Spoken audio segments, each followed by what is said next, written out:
Comment combiner toutes ces casquettes ou tous ces chapeaux quand on est indépendant, quand on est freelance?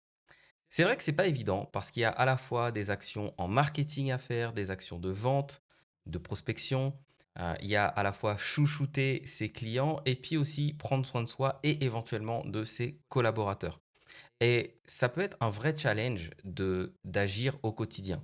La plupart du temps, ce qu'on fait quand on est indépendant, c'est qu'on va démarcher, on va faire beaucoup d'actions, très souvent désordonnées, on va avoir quelques clients, on va être dans le rush de travailler pour ses clients, et puis ensuite, dès qu'il n'y a plus rien, on va recommencer à démarcher. Et c'est ce qui fait qu'on a des revenus en dents de scie.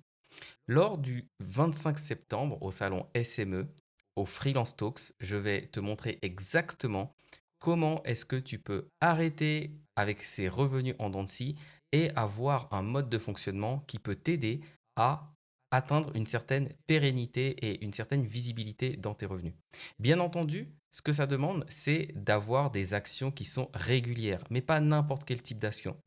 Et c'est là où c'est difficile pour la plupart d'entre nous, la plupart d'entre vous, c'est d'envisager quelles sont les actions exactes que je dois faire, sachant qu'on entend beaucoup d'informations différentes, voire même contradictoires, sur quelles sont les actions à faire pour développer son business. Je te montrerai à quel point ça peut être simple.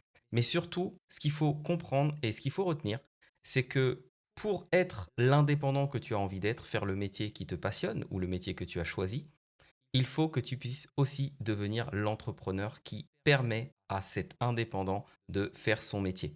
Parce que sans avoir une casquette entrepreneuriale, une casquette qui permet de démarcher, une casquette qui permet de faire la promotion de son travail, eh bien malheureusement la part de soi qui est censée faire le métier qu'on aime faire ne peut pas exister. Donc c'est une condition sine qua non, mais on verra justement lors du salon comment est-ce qu'on peut combiner ces différentes casquettes, ces différents chapeaux sans avoir à s'arracher les cheveux. Je te dis rendez-vous le 25 septembre au salon SME dans l'espace des Freelance Talks l'après-midi.